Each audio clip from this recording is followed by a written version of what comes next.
Thank you very much, Sam, for joining all of us. Your thoughts about the Cignetti news with a brand new contract, $11.5 million per year. He shows him signing it. He has a comment for his fan base, the university. I think that's rather cool. Is Indiana a football school now? Is that what we're talking about? We're paying the football coach $11 million. Big win for the Hoosiers. This guy's a winner, and he has proven that over the last couple of years. He's proven that at multiple stops, but particularly in the Big Ten, and taking a program that has historically been known as a bottom feeder, certainly in that conference, or just not an elite program. And now they have gone and they've beaten Oregon in Autzen.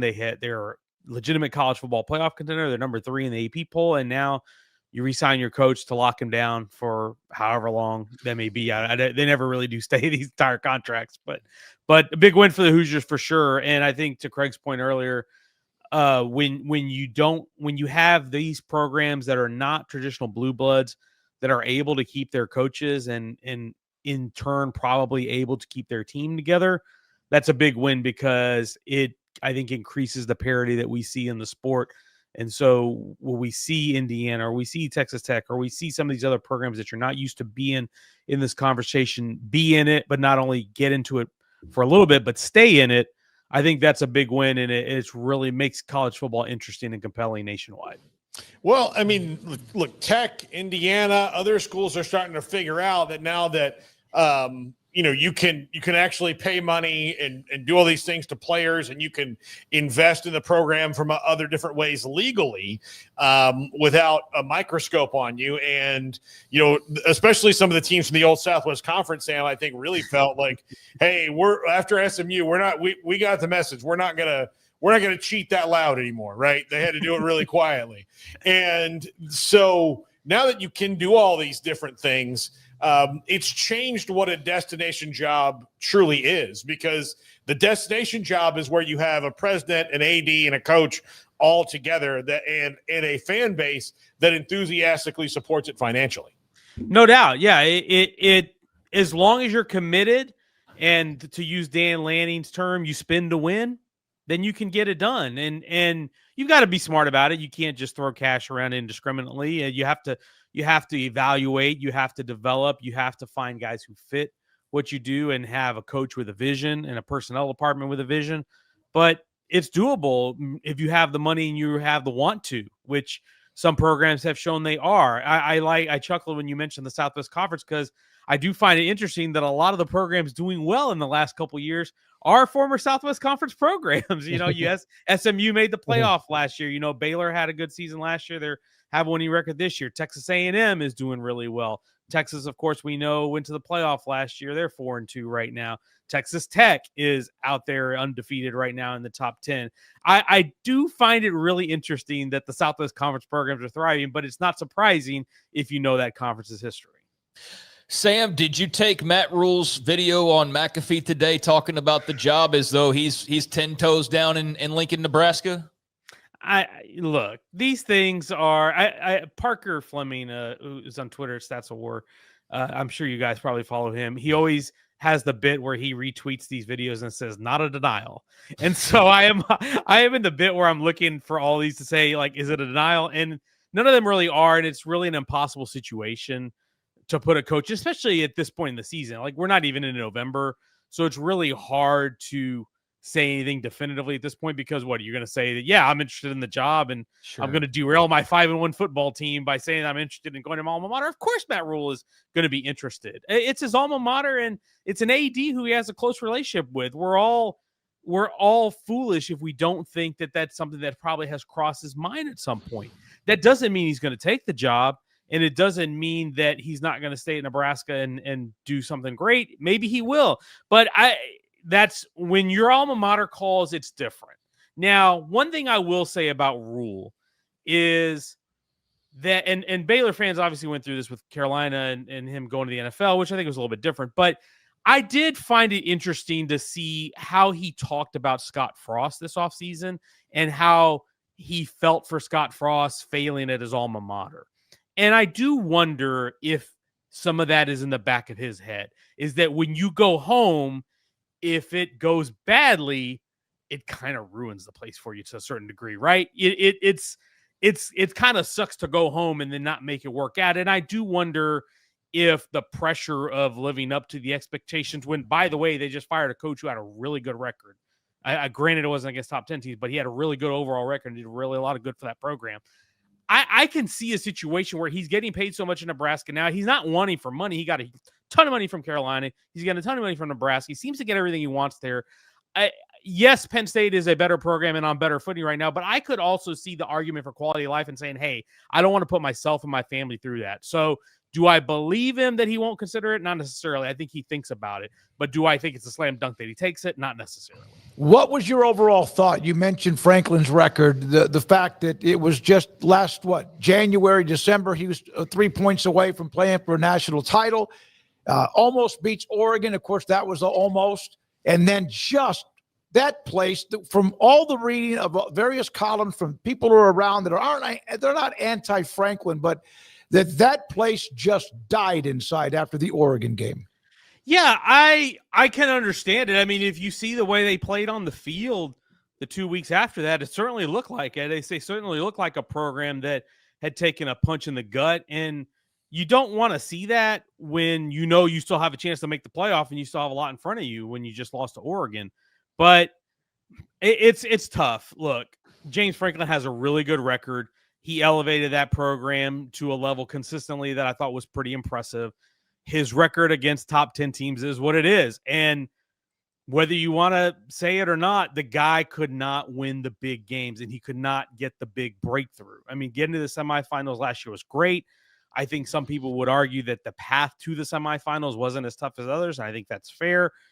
Do I think they should have fired him in the middle of the season? Probably not. I think I probably would have played it out, but I'm also not in State College and I don't know what the vibe is like in that building, in that place. And so I understand it. And I think there is a degree of the old adage of what you have to do eventually, you have to do immediately.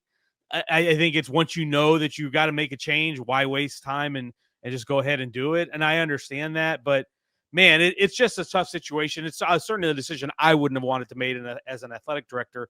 And I'm sure he's going to land a good job somewhere. But my question about the whole thing is who are you going to get that's going to elevate the program further? I'm not saying that they're at the top of where they can be, but it's not like there's a bunch of slam dunk candidates out there that are going to say, well, we go hire that guy and we'll go win a national championship. I don't think the candidate list has anybody on it that you say that about. Well, let's assume for the sake of this question that it's not Matt Rhule. Because look, they're 5-1 right now. While I'm not sure completely likely, but if they continue to stay hot and kind of on a roll, then he's not going to be available for a little while unless he just really wants that job. So let's take him out of it. Like, what is the best kind of fit? What kind of coach or who would you think can go in there? And I know they want to elevate it, but they at least need to find somebody who can keep it status quo before he elevates it. Yeah, no doubt. I think you have to you have to look at here's the question. Do you want an up and comer that you feel like has a high ceiling, or do you want to bring in a high floor guy that you think can elevate you? That you think maybe, hey, I don't know, it's so tough. Like, would I think of Matt Campbell at Iowa State? Would I think he would do good at that job? Absolutely. I think he would. I think what he's done at Iowa State has been tremendous. And I think you'd be hard pressed to find a better option than that. But is Matt Campbell going to take you to a national championship there in the Big Ten? I don't know. I mean, could you go pluck a Lane Kiffin from Ole Miss? And even so, does he fit that place? Does he fit in the way, and is he going to recruit over there in the way that he does at Ole Miss? I don't know. It's really tough. I don't think there's a lot of, do you want to go I don't think you want to go the first time head coaching route. John Summerall seems more like Summerall is not a first time head coach, but John Summerall is like your up and comer type that's in the G5. But I feel like he's more of a fit for a job in the South than he is for Penn State. So there's just not, Dan Mullen at UNLV is doing really good right now. But again, a guy that I don't know if he's going to take you to a national championship. And that's the expectations you're looking for. So when you set the bar that high, it's really hard to find someone to meet it, in my opinion. Sam, a lot of good games this weekend. Should be just a fun viewing experience overall, but not the most highest rated game. I'm not going to start off with the highest rated game, which is at Georgia Ole Miss. I want to ask you about Holy War, BYU and Utah. seen some pundits calling it like the biggest holy war ever in terms of just all that's attached to it, right? With the top 25 rankings now for both teams, the slotting in the Big 12 and whatnot. In Provo, big night game. How are you feeling about this one? Which direction are you leaning? Yeah, I think I'm leaning Utah, not just because it's home, but I think putting, and I know Bear Bachmeier's been good, but putting your freshman quarterback against the Kyle Whittingham defense is just, I don't know that I want to bet on that. But also Utah in the metrics has been really, really good. They've been, I think some people kind of forgot about them after they got handled by Texas Tech. It's like, wow, they got smacked, and then we all kind of moved on, but they quietly still been really good. Devin Dampier is still really good. That defense is still really good. They've been really good on third downs. They've been really good at moving the chains, and they've just been a good, efficient football team. So you get a night game at home in Utah. I think it's going to be a knockdown, drag out, just like we expect. I hope we don't have a controversy like we did last year with the call late and the AD making a big old statement after the call. Like, I hope we don't have to have that. Oh man! But hopefully we have some late game drama that is of that ilk, and that would be a lot of fun. But no, it is absolutely huge. And Kalani Sitake and BYU cannot count out, because that, for my money, he doesn't get talked about a lot. But Kalani Sitake has about as solid a football program as you can ask for. They've been consistent. They had a little hiccup early as they were adapting to their time in the Big 12. But for the most part in his tenure, they have been a solid, consistent team, and you know what you're getting from a Kalani Sitake football team, and they're going to be in the fight. So I think it's going to be fun. I think the spread's about like 4 or 5. I think it's probably going to be a little closer than that. But these games are fun, and I'm looking forward to that one on Saturday. Mark Harlan needs to be like placed in a padded cell, right? The Utah AD.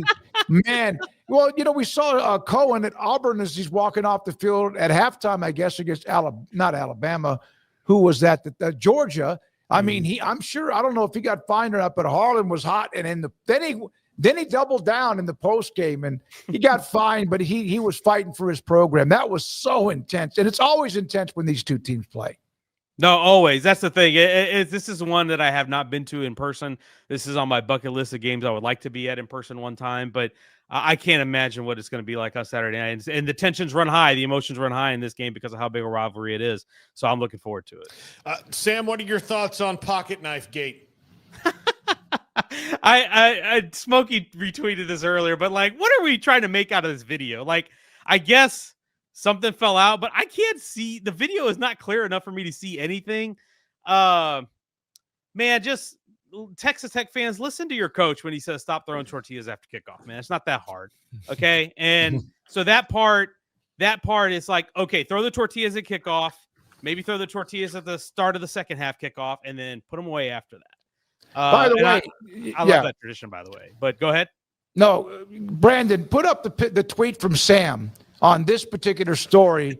Y'all got any more of them pixels? Because you got it. You can't see. really. What could you make out of the video? Like, am I just taking crazy pills that all these Texas Tech people said, wow, you could clearly see? I can't see anything in that video. But